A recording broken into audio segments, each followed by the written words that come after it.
Good evening, I'm Chris Nachkite. Welcome to APTN National News. The Indigenous community in Manitoba is in shock tonight after news broke today about the statutory release of Shaun, who went to prison in 2013 for killing 2 First Nations women in Winnipeg. The families and leadership say no one told them this was coming. With the details, here's APTN's TR Wheatley, and a warning: some of the details in this report may be disturbing for some. It's all been a shock of emotions for the families of Lorna Blacksmith and Carolyn Sinclair, as well as the family of Tanya Neepanak, whose disappearance was tied to Lamb, but those charges were later stayed. They were not notified that the man who took their lives was being released from prison, and only found out when APTN reached out. As of November 7, at 11:30. Sue Caribou is the aunt of 25-year-old Carolyn Sinclair and 31-year-old Tanya Neepanak. I don't know why the justice system would keep releasing somebody that's so dangerous to the community. My family deserved to be contacted. Now I don't know where he lives. Now I don't know, I just have mixed emotions. She's referring to Lamb's checkered past, which the parole board reviewed, including sexual and physical assaults and robbery. There are conditions in Lamb's release, including that he reside at a designated community-based residential facility or psychiatric facility approved by the Correctional Service of Canada for 6 months. He must also not consume drugs or alcohol for the duration of his release and immediately report all sexual and non-sexual relationships and friendships. Lamb must also not associate or communicate with any person he knows or has reason to believe is involved in criminal activity. Parts of Lamb's release plan have been blacked out. While we don't know where he is moving, it says he plans to reside in transition housing, receive assistance, and that he has an offer of accommodation with a contact he has maintained for a number of years. Grand Chief Kyra Wilson of the Assembly of Manitoba Chiefs is disappointed the families, the First Nations they come from, nor any leadership were given this news before it happened. And this information should be forthcoming to not only the families, but to everyone to be able to take proper precautions and safety measures. According to the Parole Board of Canada, Lamb is a status First Nations man from the Aamjiwnaang First Nation in Ontario.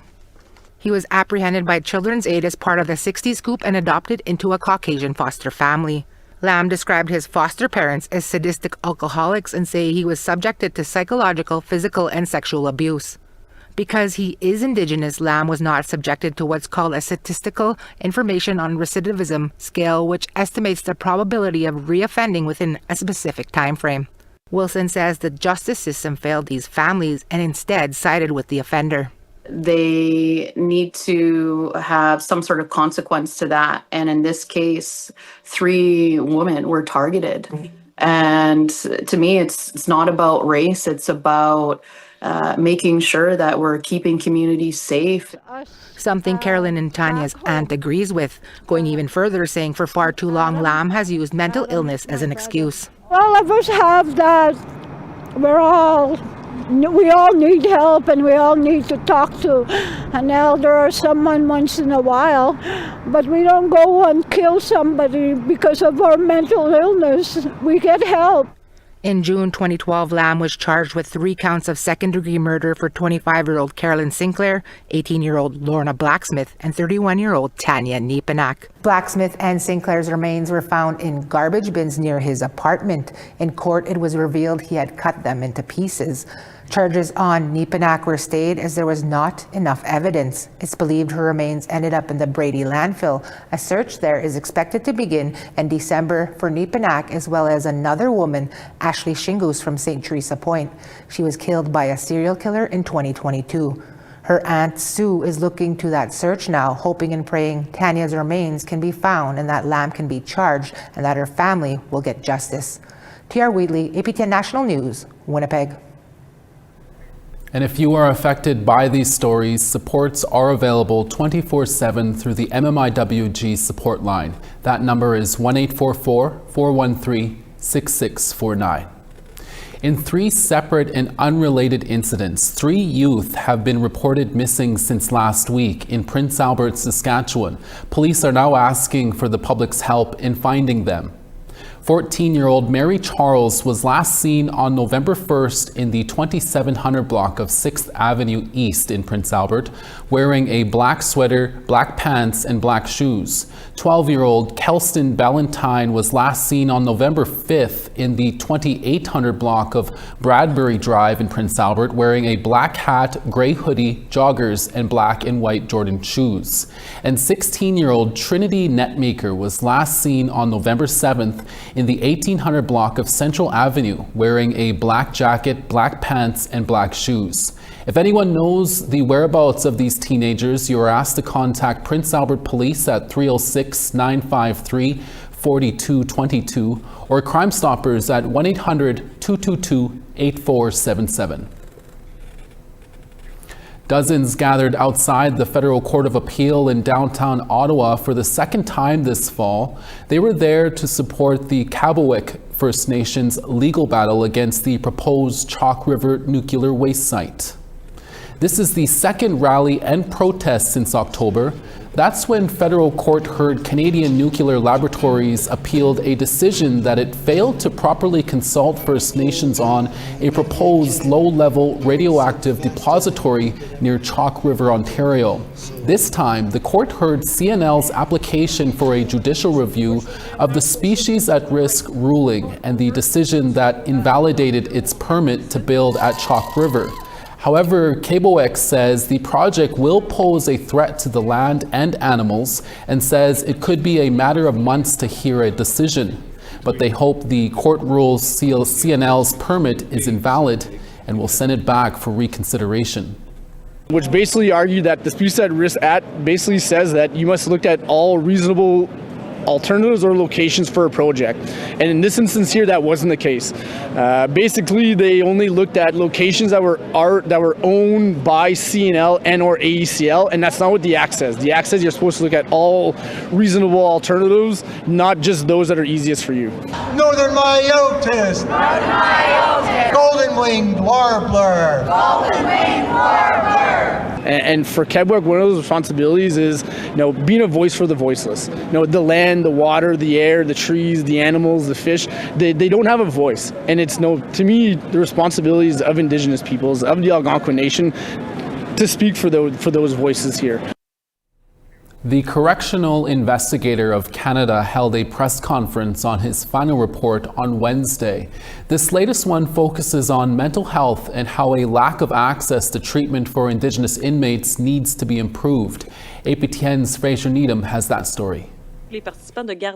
Speaking to reporters in Ottawa on Wednesday morning, Ivan Zinger said corrections needs to improve mental health supports for Indigenous prisoners by putting more resources into community-run healing lodges, a program he said has been historically underutilized. Only about 2% of Indigenous prisoners are held in Section 81 healing lodges.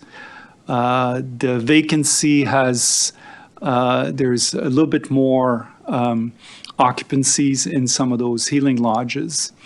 But to date, we haven't seen, the service hasn't come up with concrete increases in healing lodge beds. Senator Kim Pate has long advocated for the rights of Indigenous people in the justice system. She agreed corrections often misclassifies Indigenous prisoners, making them ineligible for lower security healing lodges. The classification system has been identified by the Canadian Human Rights Commission as racist, as discriminatory on the basis of race, sex, and disability, people with mental health issues, racialized people, and women. And so disproportionately Indigenous women and men, but particularly women, are more likely to be classified as higher security. Zinger's report makes a number of findings, including discrimination continues to hamper access of Indigenous inmates to mental health supports, access to culturally based mental health services is lacking, and continuity of mental health care for Indigenous people upon release is poor. The report also recommends more mental health support services be provided at the community level rather than within correctional institutions. Pate said it is not surprising corrections has been unsuccessful since they have not provided any funding to support the request. They've basically been saying to me and to many others, including the correctional investigator, oh, no service wants to contract with us. Well, you can imagine oversubscribed health services, being approached by Correctional Service of Canada and them saying, would you like to take these folks? After 8 years in the job, Zinger is retiring 2 years before his current term expires. He said one of the reasons for his decision is too little movement from the government on addressing the gross overrepresentation of Indigenous people in the prison system. Indigenous prisoners that are serving time in Canadian penitentiaries are more likely to be classified as maximum security prisoners. They're more likely to serve a greater proportion of their sentence in custody than non-Indigenous people. They're more likely to attempt suicide, self-harm, to be transferred involuntarily outside their communities. In a press release, Public Safety Minister Gary Andasangri says he continues to work closely with the Office of the Correctional Investigator, and this includes addressing the overrepresentation of Indigenous people in the federal corrections system. Fraser Needham, APTN National News, Ottawa. It would seem the city of Iqaluit is one step closer to hydroelectric power over diesel. That story when we come back. Stay with us.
Welcome back. Expectations are high that a hydroelectric project northwest of Iqaluit will be among 5 projects to be announced this Thursday by Prime Minister Mark Carney. Like other communities in Nunavut, Iqaluit relies on diesel power generation. The territory has already been working on a hydroelectric generating station on the Kugaluk River, Originally run by the Kulik Energy Corporation, the project stalled in 2014 due to high costs. It was later taken over by Nunavut Nakiksa Otit Corporation. The project got federal support to the tune of $4 million in 2022. There was another $6 million federal investment announced earlier this year. Once completed, the facility is expected to produce 15 to 30 megawatts of electricity and drive the territory further towards switching its power reliance to renewable energy. An Indigenous Education Institute in Thunder Bay will soon be offering its own programming thanks to recently acquired academic accreditation from the Ontario government. It comes as the institute finds itself in the early stages of expansion, which could include a new campus. APTN's Mike McDonald reports.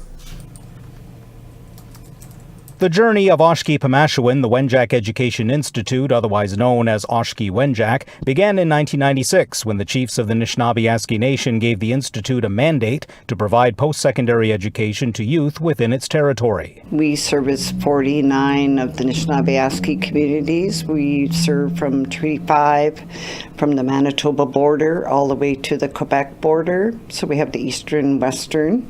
35 of our communities are flying communities and the rest are road access. Because Oshki Wenjack serves such a large area, officials here acknowledge the wide range of experiences the students bring with them, and they tailor their programming accordingly. We meet the students where they're at. We understand their context of coming from the far north in remote and rural communities, which is very different than southern urban centers, including Thunder Bay. Just the busyness and the noise and it's just very different. And we try and make sure that they're protected, that they're safe, that we answer their questions, and we can kind of do what we can to support to make the situation a little bit easier on them. With the skilled trades in high demand, the director of trades at Oshki Wenjack says it's a popular program. We're really proud of the growth of our department, and that just speaks to the overall interest into entry into the skilled trades. In our last year, we graduated 55 graduates in level 1 apprenticeships,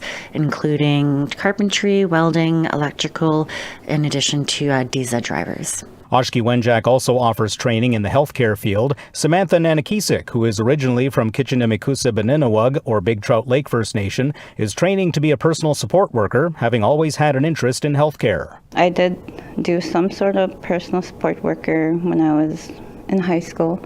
In my reserve, I worked with the elderly. But as a student, I was just more sense of watching. I wasn't actually taking care, changing them per se. I was maintaining the house, watching over them, taking them shopping. So I already get a sense of what it is, and I always love doing that, so it's stuck with me. Oshki Wenjack was recently granted full accreditation from the Government of Ontario, and Deschamps says the institute will begin offering its own courses in 2027. We'll be an independent institute. I'm hoping that we will get capital, have a new campus, grow our student numbers, be the institute of choice for our Anishinaabe communities. Even though Oshki Wenjack has received its accreditation, it will continue to partner with other post-secondary schools on certain programs such as nursing. As they get set to unveil the first course offerings, officials say they will consult with Anishinaabe communities on educational priorities. Mike McDonald, APTN National News, Thunder Bay. For a handful of Indigenous kids, their dreams did come true with a sudden trip to Disney World. That story with Kim Sullivan when we come back. Stay with us.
Thanks for staying with us. Time now for our photo of the day.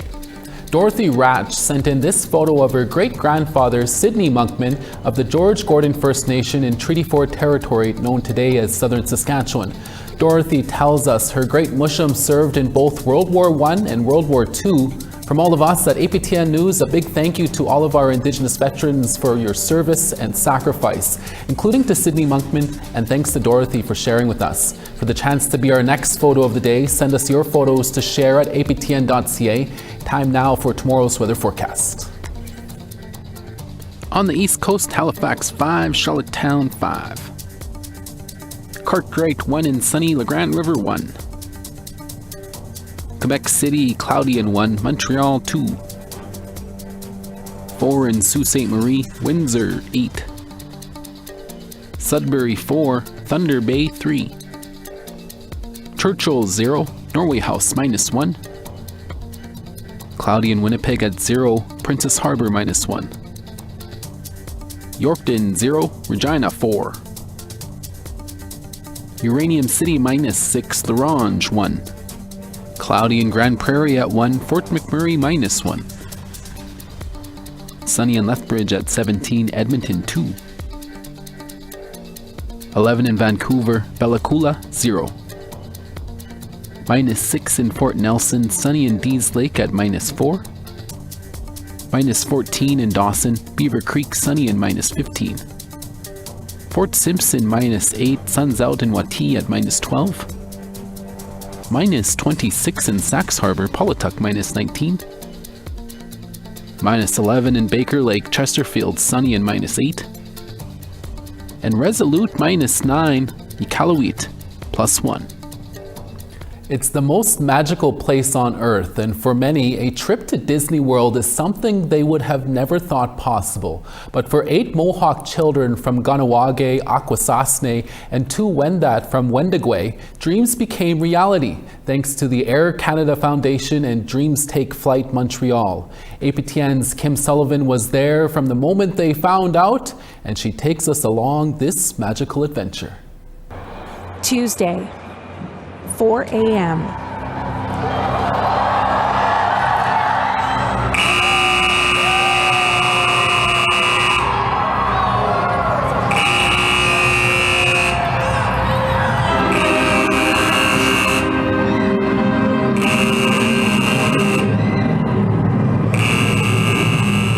Hundreds of children take off on a dream flight. But it was a week earlier that they found out the news. These 4 children from the Mohawk territory of Ganawage had no idea what to expect when they walked into the Air Canada hangar in Montreal. Why were they here? Among fire trucks, police cars, helicopters, jets, and princesses? They were about to find out. You know where we're going to be taking you in a couple of weeks?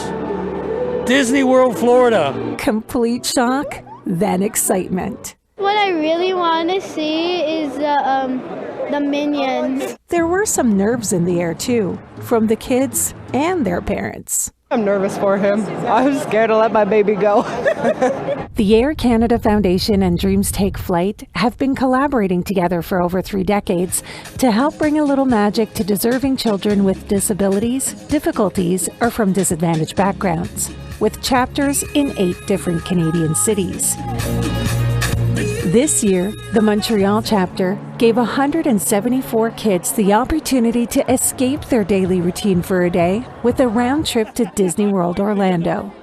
Captain Frédéric Bélanger is involved with this dream flight since its debut. This is the best flight I do by far from the whole year. To see 170 kids boarding the aircraft, they've got huge smiles on their face. Some of them don't even know where we're going until a couple of days ago or until today, and it just makes it a special flight, and it makes my job even better. The non-for-profit also depends on the 135 volunteers that help make the magic happen. Most come back year after year, like Ken Borick, who's been volunteering with this flight for 25 years. Just to see the smiles on their faces, because that's what every volunteer who works for Dreams Take Flight does this whole everything for, is the smile on their face. These 4 little girls from the First Nation of Akwesasne can't stop smiling. We're going to Disney! The Akwesasne Police, Ganawage Peacekeepers, and their fire department were also there to make the day fun and support their communities. I've been coming to this event over 15 years. You see the looks on the children around here. It's magical. There's nothing really quite like it. The excitement is very contagious. Cody Daibo, Grand Chief of Ganawage, once took part in the initiative as a peacekeeper and fully understands the impact it has on the kids. I think for them it's just going to be a lifetime of memories, remembering that they got to do it and then share that as they grow up. With that, all that was left was to wait for departure day. Small eyes, hearts full of joy, and butterflies in their bellies. For many of them, this was their first flight. Once everyone cleared customs, the children were about to experience one of those unforgettable moments that would stay with them forever. The hours that followed were nothing short of magical.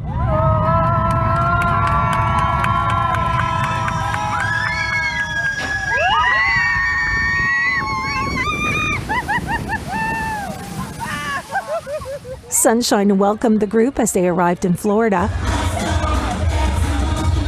Parades down Main Street, snacks, and a whole array of spectacular worlds, from traveling high speed through space to exploring the bayous of New Orleans with Princess Tiana and a few splashes, diving under the sea with Ariel, visiting a haunted house, there's no turning back now, or soaring on a flying carpet.